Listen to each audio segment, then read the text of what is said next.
Hello students, welcome to the class of Pharmaceutical Engineering. The code of your subject is BP304T and we are going to discuss about the topic that is size separation today. This is the part 1 of this topic. Today we are going to discuss about some basics of the size separation. The contents of today's lecture are introduction of size separation, objectives and then application part. So first of all, what is size separation? Size separation, as you can see here, is a unit operation. There are many different types of the unit operation that are carried out in the pharmaceutical and chemical industry. Not only in the case of chemical or pharmaceutical industry, these unit operations are carried out in almost all types of industry or manufacturing units. The unit operations may include the unit operations including drying, crystallization, evaporation, distillation, then size separation, size reduction. These all are the different types of the unit operations. And as you can see here, size separation is also one of the kind of a unit operation. And what kind of unit operation it is? It involves the separation of a mixture of various sizes of the particles into two or more portions by means of screening surfaces. Now what we are doing here? We are basically separating the particles into two or more fractions or the portions. And to separate these portions, what we are using? We are using the screening surface. Screening surfaces. So this is basically a definition of a size separation, and in this case we are simply separating the particles into two or more portions by using the screening surfaces. This is the definition of a size separation. Now this size separation is also known as sieving, shifting, classifying and or screening. These all four terms are basically a synonym of size separation. So whenever you will hear anything about sieving, shifting or classifying or screening terms, these all terms are basically related to our today's topic, that is size separation only. Now the size separation technique is based on the physical differences between the particles such as size, shape and density. On the basis of size, shape and density of any particles, we can perform the size separation of any particle into two or more fractions. This technique is basically based on the physical differences of the particles. Size reduction of solid material never gives particles of the same size, but gives particles of varying sizes, that is, they distributes in different sizes. Now you can understand, whenever we perform size reduction, remember this is a separate type of a unit operation. And in this case, as you can understand by its name itself, so assume that there is any particle, and by using the any suitable mechanism, we are reducing the size of this particle. Then this particle will be breaks down into number of portions, and this is very obvious that whatever be the mechanism that is involved in the size reduction of these particles, the fragments of the particle will not be of a same sizes. This will be of a different size, and that's why to separate any particular size of any material, we have to perform size separation after this size reduction. Now you can understand what is the meaning of this second line, that is the size reduction of the solid material never gives the particles of same size. This is very obvious that whenever we will perform a size reduction, this will never give a material of a same size, but gives the particles of varying sizes and it distributes itself into the different sizes. So we have to perform a size separation after the size reduction so as to get a appropriate size of any particles which is suitable for our usage. Now these materials must be subjected to a separation technique to obtain narrow size ranges. So we have already discussed after the size reduction, we are getting different portion of the particles having a varying sizes, and that's why to obtain any particular size material, we have to perform a size separation also. As far as possible, size separation is included as an integral part of the size reduction process. Now you can understand whenever we are performing a size reduction that we have discussed in the previous slide also, size separation is many times a integral part of the size reduction process. Size reduction is always clubbed with the size separation so as to get a uniform or a particular size of the material that is for our usage. And that's why these two unit operations are always performed together. But there may be some cases in which size separation plays a very important role. Suppose our product is nano suspension. Now you can understand that to prepare a nano suspension, we have to use only those particles having a size of nano level only. Very specific type of any particle having an appropriate size so as to prepare this nano suspension, and that's why in such cases sometimes size separation plays a very important role as compared to the size reduction process. And that's why size separation is in such cases assumes a greater importance and has to be handled independent of the size reduction process. In those cases, what we have to do? We have to perform a size reduction first, but the crucial role of any unit operation in such cases is of size separation only, because in such cases we have to prepare any specific or such kind of a product having a particular dimension of any particles, and that's why it should be handled separately or independently with a proper manner.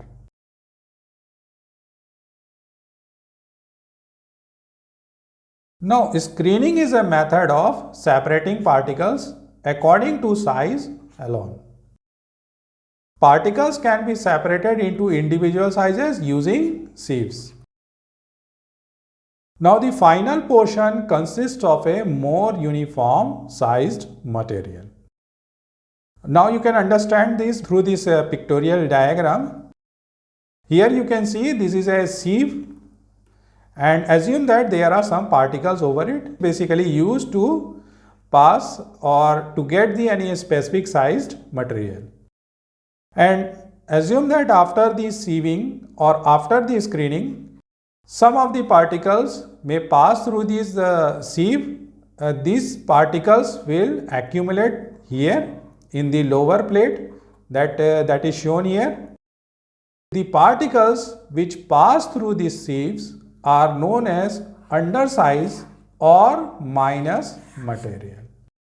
On the other hand, the particles which are retained by the sieve, such kind of material are known as oversized or plus material. So this is the basic difference between what is the oversized or plus material or undersize or minus material.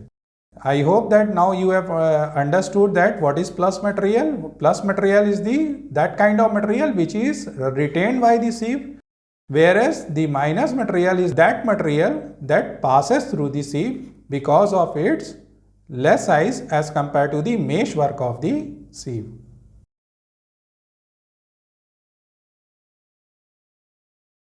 Now the objectives of size separation. Now what is size separation? Size separation is basically the parceling of the particulate material on the basis of size that produces on a continuous basis coarser and finer stream from a feed stream in a single stage or multiple stages. Now you can understand this thing that whenever we are performing a size separation, sometimes only single stage is involved. When we discussed about the oversized and undersized material, in that case we have used a single sieve, and such type of operations are performed in the single stage, and that's why the size separation may also be performed in a single stage or multiple stages may also be involved. We can perform the size separation in the multiple stages also by arranging a number of sieves together. If we arrange a number of sieves in the increasing order of their sieve numbers that we will discuss later on in this class, what will happen? The coarser particles will be retained by the topmost sieve, whereas the finer particles will be retained by the lowest sieve. And in this case, you can see that there are few particles which are also trapped by the retained by the intermediate sieves. That's why in such cases we are basically doing a size separation in the multiple stages. So size separation may be performed in a single stage or there may be a multiple stages.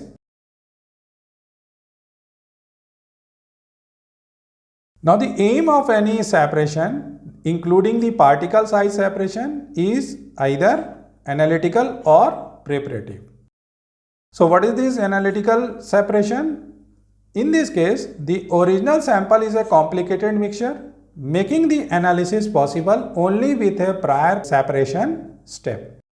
Hence, the original multi-component sample to be analyzed must be separated into more or less pure fractions. Now you can understand by assuming a simple example. For example, if we are going to perform a quality control test of any tablet, let's say, let us take an example of a simple formulation, that is tablets. For example, let's say the assay of any component which is in the tablet formulation. What we have to do? We have to perform a size reduction, and after that we have to take a appropriate amount of such material which can be utilized for the further quality control process.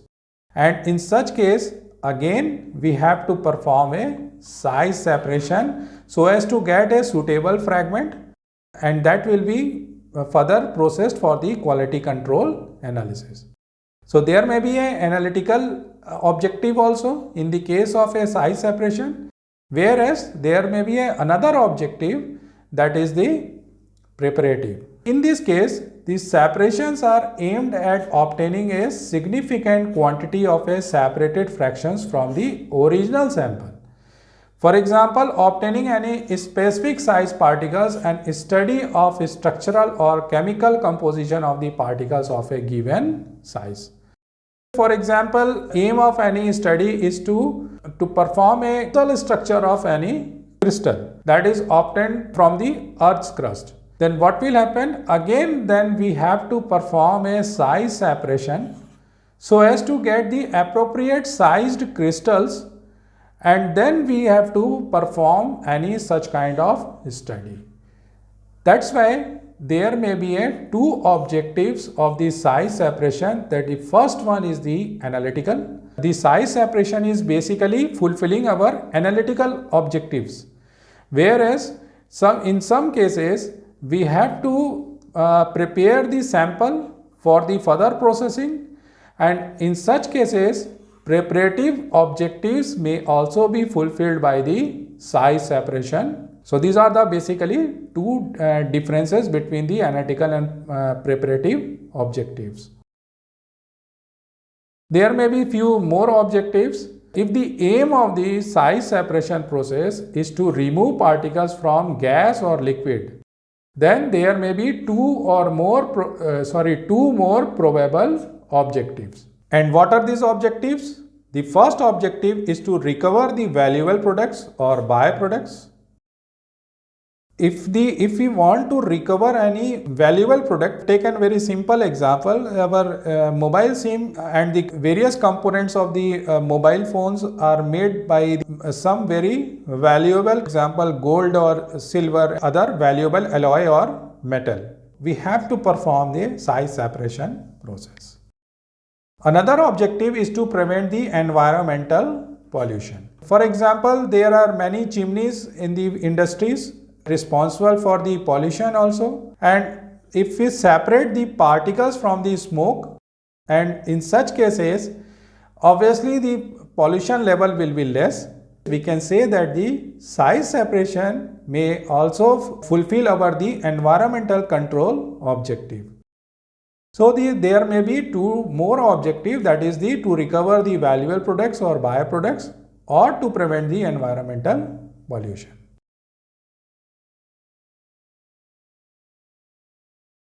Now the last part of today's class is the application.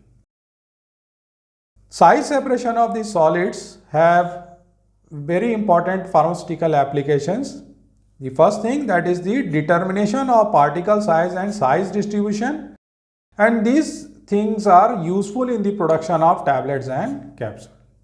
So whenever the aim of our study is to perform a particle size or the size distribution of any particle, we have to go through the size separation process. For example, if there is any powder, these are the particles, and we want to know how much is the percentage of the coarse powder is there and how much is the percentage of the fine powder. What will be the principle involved here? Again, the same principle, that is the size separation only. Second application is the quality control tool for the analysis of raw materials. So this is the another application part of the size separation. Whenever we are performing a quality control of the raw material also, we have to perform sometimes size separation. Third thing, the testing efficiency of the size reduction equipment or process. Assume that we have any equipment that is for the size reduction of any component or any drug. How efficient is our equipment?